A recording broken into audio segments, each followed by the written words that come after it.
time to party! Mario Party, that is. We're also going to be checking out some other new release games and a few other odds and ends on another episode of the Bargain Game Hunter.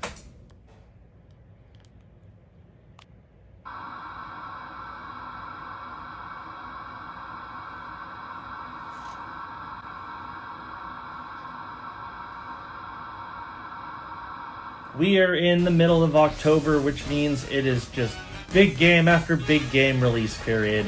The October-November window is very, very popular for some of the biggest releases of the year to come out, and this year is no exception. I actually have two games that I would consider to be Game of the Year contenders that I actually already picked up this week, and I've got a bunch of other stuff coming very, very soon. So we're going to start off with GameStop this week, and I picked up one game which nobody would have thought would have been one of the best games of the year so far. I mean, granted, I've only played it for a little bit, but I love it, and it might be, to be honest. This, as soon as it was announced, was going to be one of my most anticipated games of the year, because I absolutely love this series. It's so much fun and so unique.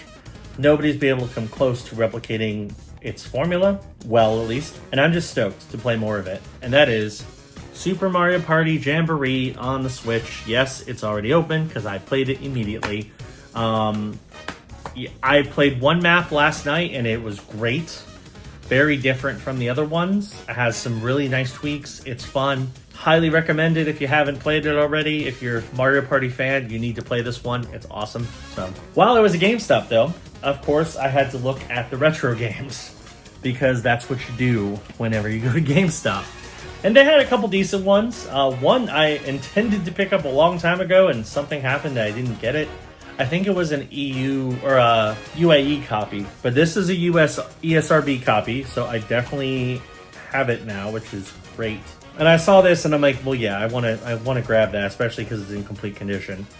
Mario Power Tennis on the Wii. This is the new Wii Play Control System one, so it's essentially a port of Mario Power Tennis on the GameCube, but with Wii motion controls. So it's probably the most successful way to play Mario Power Tennis. It is complete. It has the nice, thick manual. Great shape. I figured, you know what? Might as well grab it if it's there, and it wasn't that expensive. And while I was there, we were going through the games that they had in their retro collection, and one of the associates pulls this game. I was like, you know you want this. And I looked at it, I'm like, why does it have a slipcover? It's a fancy version of a game you would not expect to have a slipcover. That has a slipcover. It's in perfect condition, it's complete, and was very cheap. So I'm like, you know what? Sure, add it to the list. We have a Hot Wheels Track Attack on the Wii. It's a Hot Wheels racing game on the Wii. I'm sure it's fun, but it was like $6. And it comes with the cool slipcover, which I would assume most people who got this game did not have a copy with the slipcover. Why does it have a slipcover? Like most games that have a slipcover, like they have a very fancy box, or you know, it's a big game. They wanted to make it as dramatic as possible. Why does Hot Wheels Track Attack have a slipcover on the Wii? I don't really know. But I have it now, and it's in really, really good shape. Again, I'm guessing whoever traded in these Wii games probably traded them in together, but it's in really, really good shape, so can't go wrong there. And then this is a game that I'm very excited to play the full version of. I've already played a good chunk of the demo. I do want to finish the demo so I can just switch over to the full version. But for what I played, it's really good, and I was quite excited for it because I'm a huge fan of the Persona franchise. And apparently this is a Game of the Year contender. Not surprised. Metaphor ReFantazio, the collector's edition on the Xbox Series X. It's got a whole bunch of stuff in it. It's got some DLC, a steelbook, a big guide. Like, there's a lot of cool stuff in this. I don't buy collector's editions that often anymore. I say that, and I've got another one coming, I think, tomorrow. This game, I feel, was probably worth it because it's an Atlas game. It's made by the same team as Persona, and I have a feeling it's going to become a big game in the future. So I figured I would snag the special edition. So here it is, Metaphor Fantasio. And of course, we're going to do an unboxing of the collector's edition on the channel, so be on the lookout for that if it hasn't already come out. So yeah, I've got some more new release stuff coming out over the next few weeks. I haven't fully decided where I'm going to cut that off to make it an episode, but we got some more new releases coming out, so let's get to those. Alright, this is another day, and I got a couple more games to add to this week's episode. The first is a little game that should be interesting. I don't know when I'm going to play it, but it looks interesting, that's for sure. And again, it's one of those small games that I figured would probably be a good addition. We have Squirrel with a Gun on the Xbox Series X. It looks interesting. It's about a squirrel with a gun. There's puzzles, there's action, it just looks interesting. So I'm like, you know what? Let's go for it. So we picked that bad boy up. The other one is a game that I meant to get a while ago, but then they announced a PS5 release. I originally wanted to get this on Switch, and I figured, you know, it'll probably play a lot better on PS5. Plus, this is an enhanced version that comes with some extra goodies on it too. So I'm like, yeah, I'll just wait and get the special edition on the PS5. So that's what I did.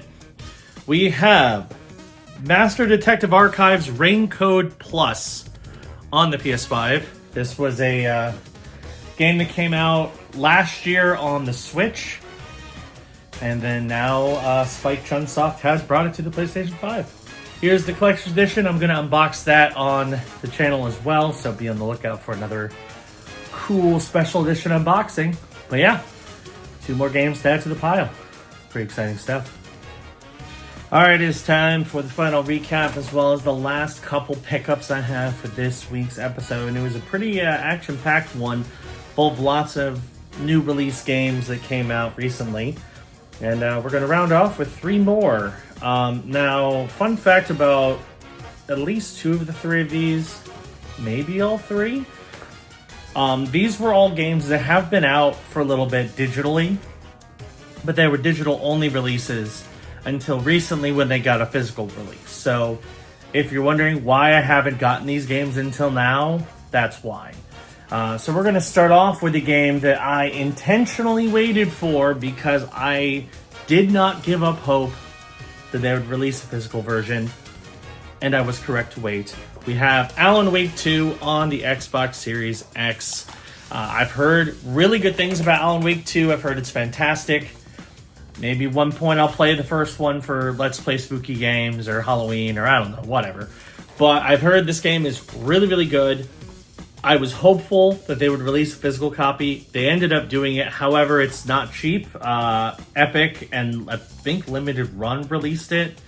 It's like $80, which is more expensive than a normal game, but it does come with all of the expansion packs as well as a digital copy of the original Alan Wake, which I actually have a physical copy of that. So I might give that away on the channel. So if you want to see that happen, let me know. But perhaps I might do a giveaway of the original Alan Wake on Xbox. So let me know. But yeah, excited to play this. Finally have it added to the collection. I paid $80, and this is worth $80 because it just came out. The next one, I'm not sure if this one got a digital release ahead of time. It might have, but I waited to get the physical copy. The first game I originally played on the Switch as a digital copy. It did get a physical release, which I fairly recently got on PS4, I believe, because there was no Xbox version. But the sequel did get an Xbox physical copy, so I picked it up there. We have Darkest Dungeon 2 on the Xbox Series X.